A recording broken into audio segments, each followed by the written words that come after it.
La semana anterior, Pastor Daniel nos compartió el tema El Nuevo Pacto.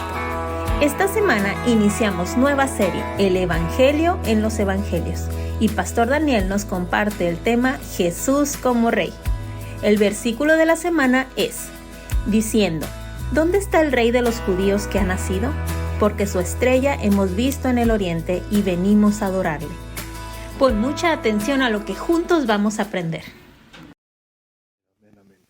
Pues hoy iniciamos el mes de marzo, iniciamos una nueva serie. En esta nueva serie estamos aprendiendo del Evangelio en los Evangelios. El mes pasado aprendimos acerca del Evangelio en el Antiguo Testamento. Estuvo padre, ¿verdad?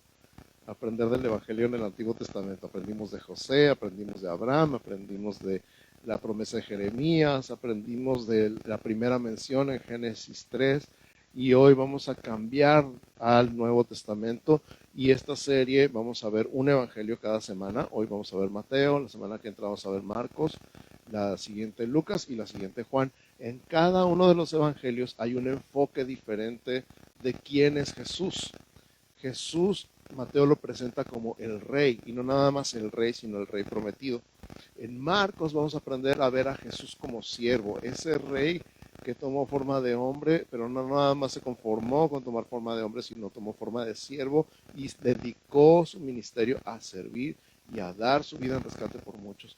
En Lucas vamos a aprender a ver a Jesús como el hombre, no nada más como forma de hombre, sino qué significa todo eso. Y en Juan vamos a aprender a ver a Jesús como Dios. Entonces, Juan nos da todos los recursos necesarios para que podamos conocer a Jesús como Dios. Esta serie va a estar súper padre.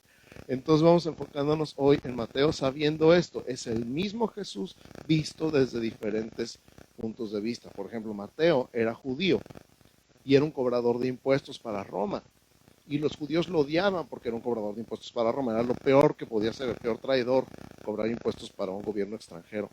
Pero Jesús le habla a los judíos como judío, por eso hace tanto énfasis en la ley, hace tanto énfasis en el sermón del monte, dedica tantos capítulos a decir todas las veces que Jesús dijo, oísteis que fue dicho, pero yo digo, citando la ley. Mateo es el que más cita la ley.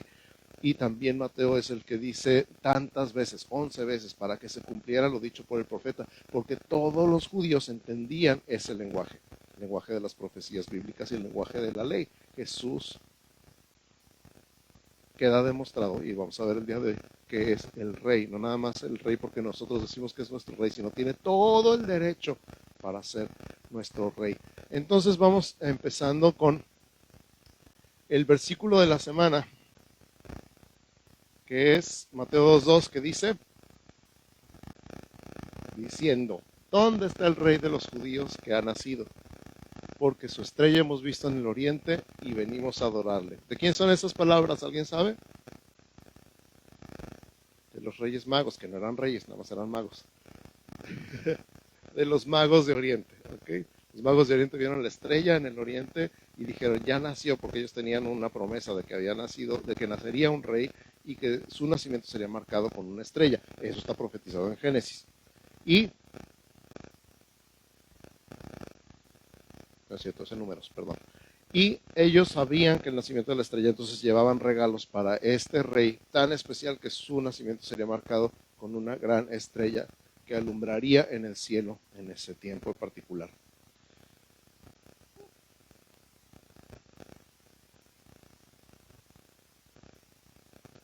Entonces, Mateo es el Evangelio del Rey. El capítulo 1 nos habla de la genealogía de Jesús. ¿Cuántos, sean sinceros, sean honestos, cuando llegan a las genealogías en el Antiguo Testamento se las brincan?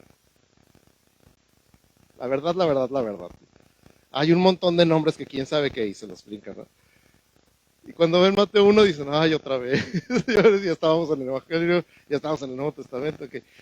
De repente, conforme vas madurando y vas aprendiendo a leer la palabra, encuentras cosas muy interesantes en las genealogías.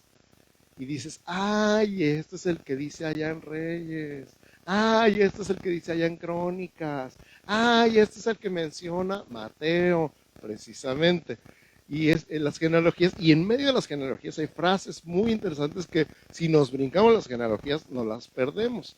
Una de las cosas que están muy padres entre todos esos nombres escondidos tan difíciles de pronunciar es, por ejemplo, la oración de Jabes. Si alguien ha escuchado o ha leído un libro que se llama La oración de Jabes, nomás son 3 versículos, creo, 2 versículos que mencionan a Jabes en medio de las genealogías, que dice que Jabes fue más ilustre que sus hermanos porque hizo una oración que dijo: oh, si me bendijeras y ensancharas mi territorio y me guardaras del mal, y ya se me olvidó la otra.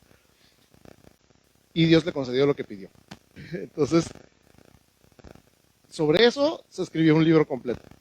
Pero está escrito en las genealogías. Si te brincan las genealogías, nunca has oído hablar de Jabes. El punto en Mateo es es la genealogía de Jesucristo. Y la demostración de la genealogía de Jesucristo, junto con todos los reyes de la tierra, es precisamente comprobar legalmente que tiene derecho al trono de Israel. ¿Qué tenía que hacer para que tuviera derecho al trono de Israel? Bueno, Abraham tuvo 2 hijos, Ismael y Isaac. Tenía que ser hijo de Isaac. Isaac tuvo 2 hijos, Jacob y Esaú. Tenía que ser hijo de Jacob. Por cierto que el rey Herodes era hijo de Esaú. Jacob tuvo 12 hijos. Gracias. Si están poniendo atención. Eso. De los 12 hijos tenía que ser hijo de Judá.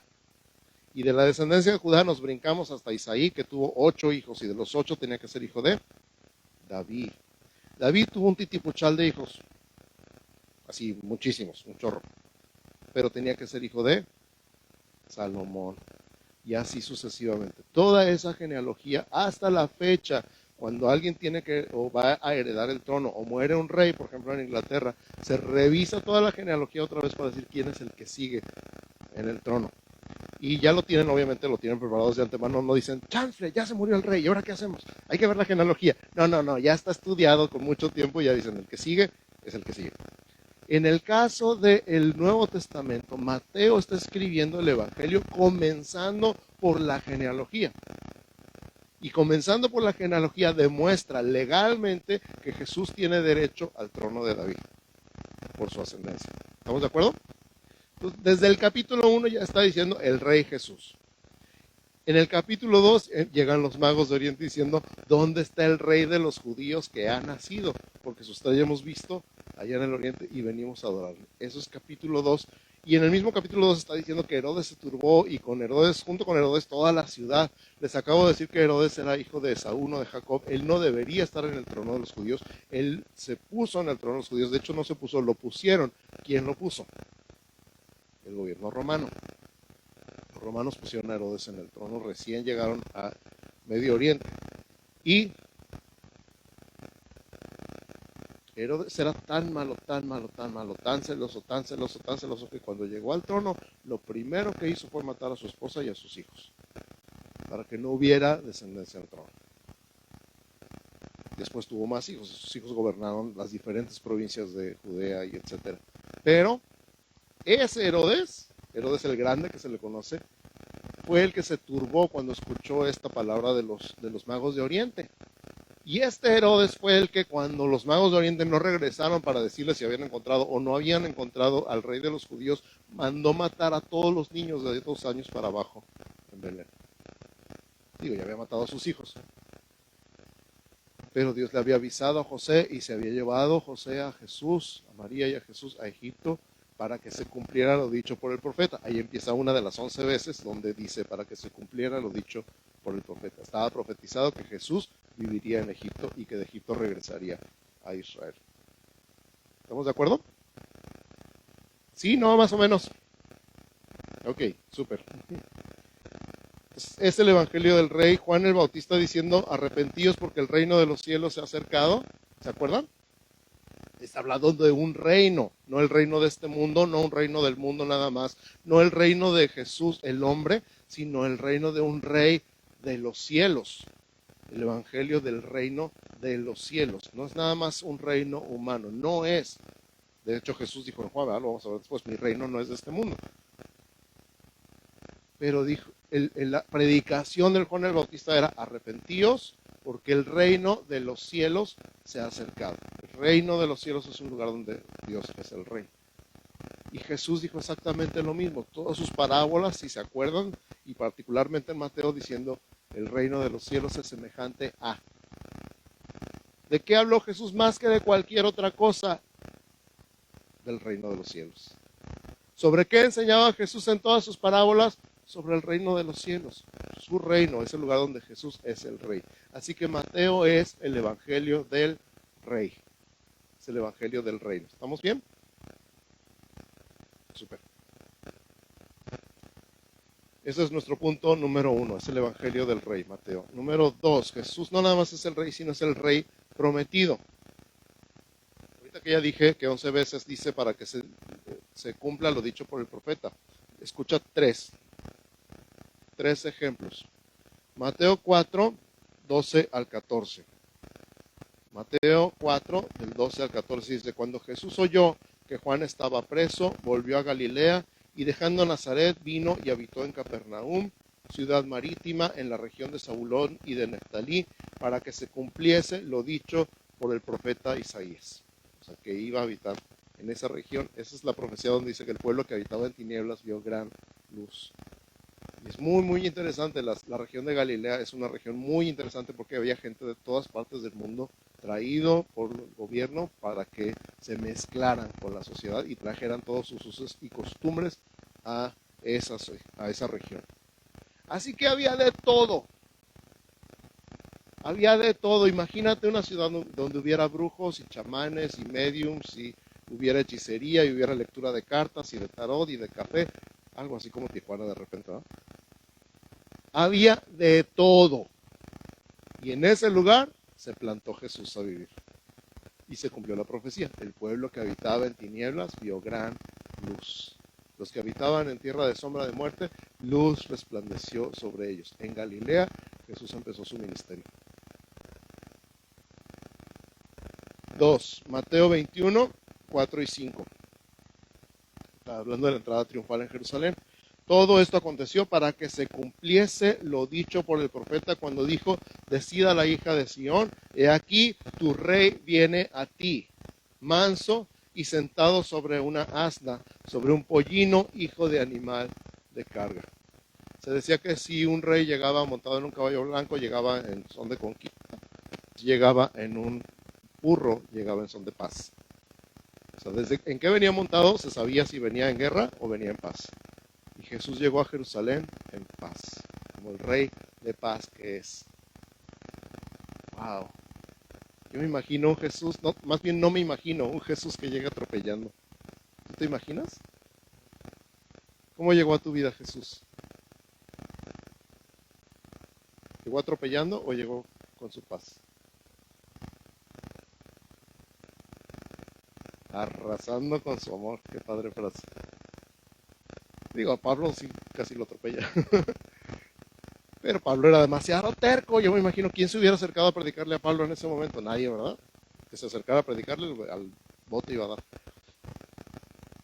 Por eso tuvo un encontronazo con Jesús. Pero Jesús es el rey de paz y cumplió la profecía llegando montado en un burrito, un pollino, hijo de animal de carga. 3. Mateo 8, 16 y 17. Mateo 8, 16 y 17. Dice, cuando llegó la noche trajeron a él muchos endemoniados y con la palabra echó fuera a los demonios. Qué impresionante. No les puso las manos, no los amarró, no tuvieron que agarrarlo entre varios. Nomás dijo la palabra y salieron los demonios. Y sanó a todos los enfermos. Di conmigo, a todos los enfermos. Este es Jesús, este es el rey. A su palabra él dice algo y se hace porque él es el rey. Para que se cumpliese otra vez lo dicho por el profeta Isaías, cuando dijo, él mismo tomó nuestras enfermedades y llevó nuestras dolencias. Él mismo tomó nuestras enfermedades y llevó nuestras dolencias. Si te gusta estudiar la Biblia, te dejo de tarea 11 menos 3. Las otras 8.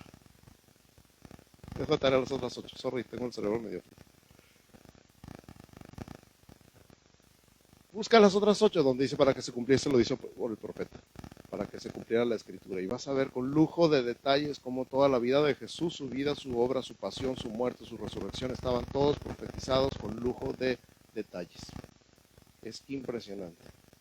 Entonces Jesús no nada más es el rey, ya lo vimos por derecho legal, sino que es el rey prometido en todas las profecías del Antiguo Testamento. Y número 3, Jesús vino a predicar el evangelio del reino. Di conmigo, el evangelio del reino. Es una combinación de palabras muy poderosa, las buenas noticias de que hay un reino muy diferente a todos los reinos del mundo. Un reino que no es de hombres, un reino que no es humano, un reino que no es como todos los gobiernos del mundo, de toda la historia de la humanidad, un reino muy diferente.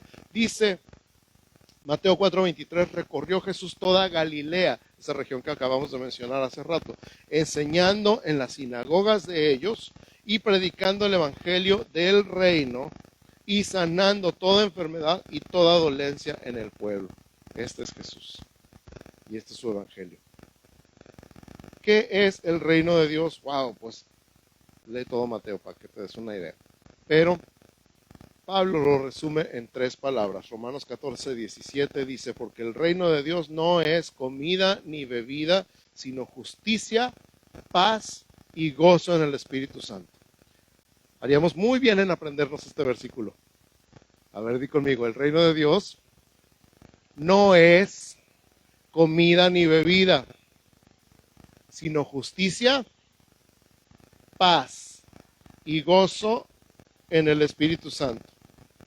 Di conmigo otra vez, por favor, el reino de Dios no es comida ni bebida, sino justicia, paz y gozo en el Espíritu Santo.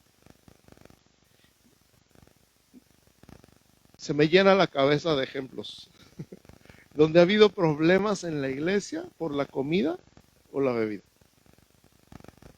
Donde ha habido pleitos y celos y divisiones y malas palabras y chismes y contiendas por cuestiones de comida o de bebida. Lo que puedes comer, lo que no puedes comer. Lo que puedes beber, lo que no puedes beber. Porque el grupo de hogar estaba tan padre, todo el mundo traía su comida, pero de repente se empezaron a cansar y, ay, es que gastamos mucho en la comida, ay, es que siempre estamos cenando y ya subí de peso. No, ya no hay que traer puras cosas de dieta. Y alguien dice, no, como cosas de dieta, yo nunca estoy a dieta. Se empiezan a discutir, empiezan a pelear, no, pero ¿qué vamos a traer? No, pero que sale muy caro, no, pero que mejor así. Tengo de historias para aventar para arriba. Y luego eso no debes comer, ¿y por qué comes eso? Y te vas a enfermar, y te vas a morir, toda clase de cosas acerca de la comida y la bebida, y los pleitos que vienen por discutir por cosas tan simples como la comida y la bebida. Y Pablo dice, el reino de Dios no tiene nada que ver. Y él está hablando incluso la parte de esta parte de la ley, ¿no? La gente que dice que por la ley no pueden comer ni carne de puerco, ni camarones, ni nada de eso. Imagínate, le enseñas una torta de jamón o judío y pero, el reino de Dios no es comida ni bebida. Es justicia, es paz y es gozo en el Espíritu Santo. Ahora yo te pregunto a ti, con estas 3 claves, ¿tú podrías decir que el reino de Dios está en tu casa? Sí, qué padre. Si no, a lo mejor tienes que decir, caray, entonces ¿quién está gobernando en mi casa? A lo mejor soy yo. Y el resultado de que yo gobierno en mi casa es que no hay ni justicia, ni paz, ni gozo en el Espíritu Santo. A lo mejor Jesús no está siendo el rey de mi casa porque no veo estos elementos. Y esta es la pregunta, ¿será Jesús mi rey? ¿Cómo puedo saber si sí o si no? Fácil. Justicia, paz y gozo en el Espíritu Santo. Pues, pastor, ya va a empezar con sus cosas. No, mira, ni te quiero regañar ni te quiero hacer sentir mal. Es el punto de cuando te subes a la báscula y dices, no quiero ver, pero tienes que ver. Algo así. Yo por eso no me peso, para no sentirme mal, no, pues. Necesitamos reconocer y ser brutalmente honestos. ¿Jesús está gobernando mi vida o no está gobernando mi vida? Yo estoy gobernando mi vida. ¿Quién es tu rey? ¿Quién es tu rey? ¿Quién está gobernando en tu vida? ¿Quién está gobernando en tu casa? ¿Quién está gobernando en tu familia? ¿Es Jesús tu rey? Necesitamos llegar a esta conclusión. Porque Jesús anduvo en toda Galilea, en esta tierra de sombra de muerte, en este lugar de tinieblas. Él fue la luz, caminó como la luz y predicaba el evangelio del reino, donde Dios es el rey, donde Dios manda, donde Dios tiene la última palabra. Y como resultado de ese evangelio, como parte de ese evangelio, Él liberaba a todos los demonios y sanaba a todos los enfermos. Pues es un reino de justicia, es un reino de paz, es un reino de gozo en el Espíritu Santo. Yo quiero animarte a ti, si no estás dentro de ese reino, a cambiarte de reino. Porque nomás hay dos reinos. Y a lo mejor ya estás en este reino, pero no te has dado cuenta. Y a lo mejor dices, no, en el reino de donde yo venía se hacían las cosas así. El que no tranza no avanza. Y no te has dado cuenta que ya no estás en ese reino, ahora estás en este otro. Un reino de justicia, de paz y de gozo del Espíritu Santo. Amén. ¿Estamos bien? Súper.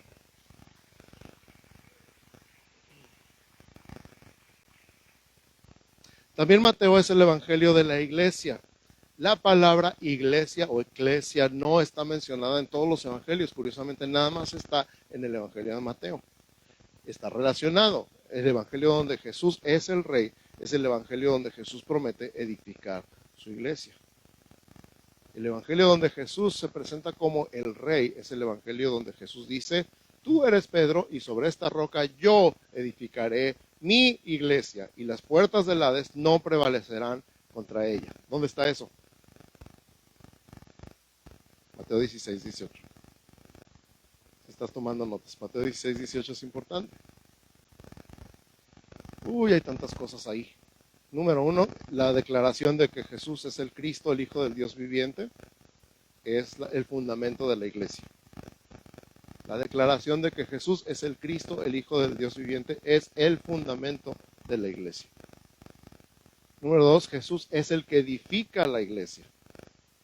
A veces nosotros nos queremos tomar el papel de edificadores de la iglesia y no somos más que colaboradores en el reino de Dios, pero no es nuestra responsabilidad de edificar la iglesia.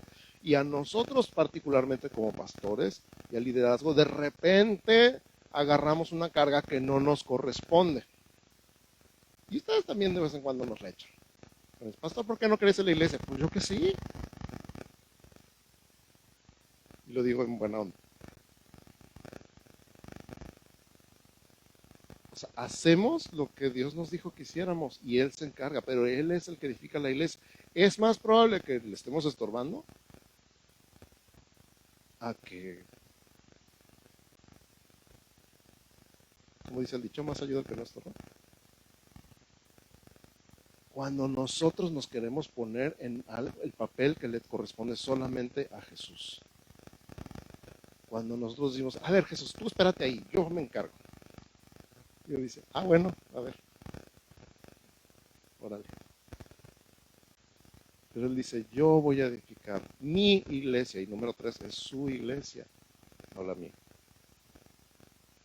La iglesia es de Jesús, que nunca, nunca, nunca, nunca, nunca se te olvide.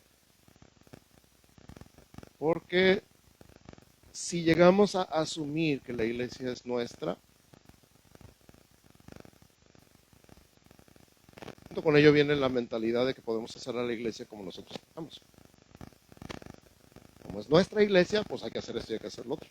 ¿Y por qué no hacemos esto y por qué no hacemos lo otro? Y deberíamos dejar de hacer esto y dejar de hacer lo otro. Pero si no es nuestra iglesia, más bien nosotros somos parte de la iglesia y la iglesia es de Cristo, entonces deberíamos con justa razón decir, Señor, ¿qué quieres hacer con tu iglesia en este día, en este mes, en este año? Es mucho más lógico y créeme, te lo digo por experiencia, es mucho más fácil. Señor, ¿qué plan tienes? ¿Qué quieres hacer con tu iglesia? Dinos qué quieres, nosotros te seguimos a ti. Ya no vamos a pedir que tú nos sigas a nosotros. Ya hablamos un poquito de esto en el Evangelio del Antiguo Testamento, ¿no? Que se trata de seguir a Dios, no de que Dios te siga a ti. Se trata de preguntarle al Señor cuáles son sus planes, no de que el Señor bendiga tus planes. En todo esto, en toda esta mentalidad está el reino de Dios, donde de veras Dios es el Rey. Señor, ¿qué quieres que haga? Entonces Jesús dice, tú eres Pedro, sobre esta roca, la confesión de que Jesús es el Cristo, el Hijo del Dios viviente, yo voy a edificar mi iglesia. Y las puertas del Hades no prevalecerán contra ella. Qué impresionante promesa. Yo antes pensaba que las puertas del Hades venían contra la iglesia y que no iban a prevalecer, pero las puertas no se mueven, ¿verdad? Las puertas se cierran, se atrincheran en una fortaleza y entonces llega un ejército y golpea las puertas con tal fuerza que las puertas no prevalecen. No es que el infierno venga contra la iglesia, es que la iglesia va contra las puertas del infierno. ¿Y a qué va? A rescatar las almas, a traerlas al reino de Dios, porque finalmente de eso se trata, el reino de Dios, un lugar donde Jesús es el Rey. ¿Amén? Entonces, Mateo es también el evangelio de la iglesia.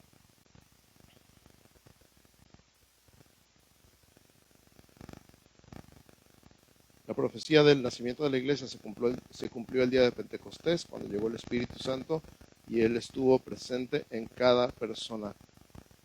Ya no nada más como un hombre que podíamos ver y tocar, sino presente en nuestro corazón, en nuestra alma, en nuestra vida.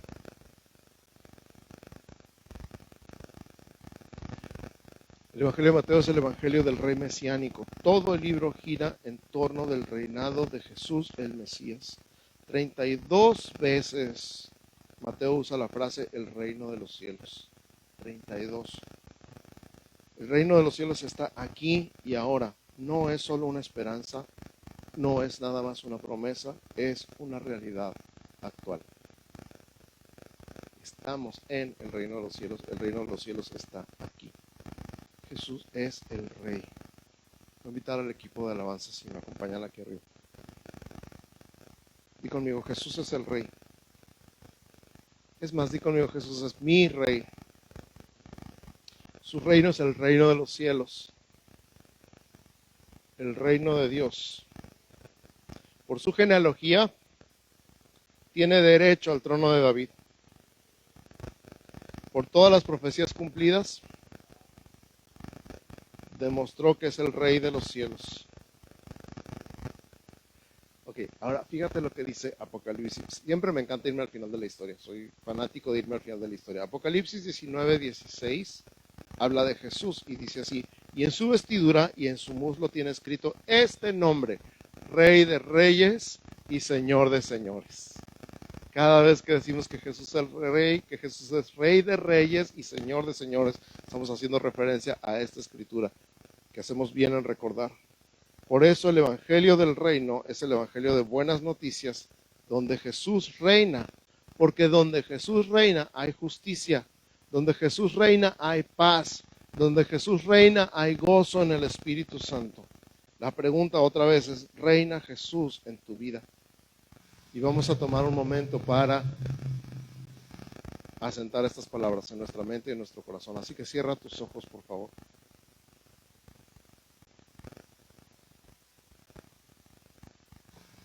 Y como mencioné hace un rato, pregúntate y sé brutalmente honesto con la respuesta. ¿Quién reina en mi vida?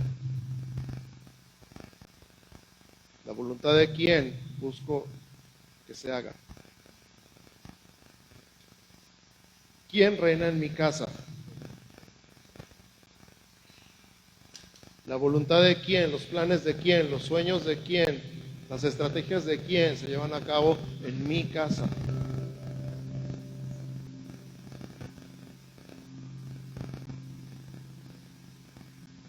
Y yo tengo que ser brutalmente honesto con la respuesta. ¿Quién reina en esta iglesia?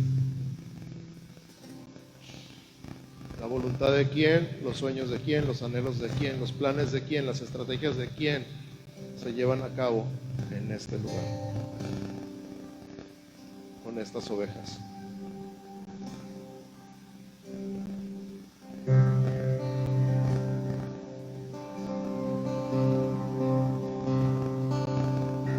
Mientras vas pensando y vas asentando esto en tu mente, Jesús es el Rey. Jesús es el Rey de reyes y Señor de señores. Jesús es el Señor con mayúscula, el que manda, el que tiene la última palabra, el Rey con mayúscula.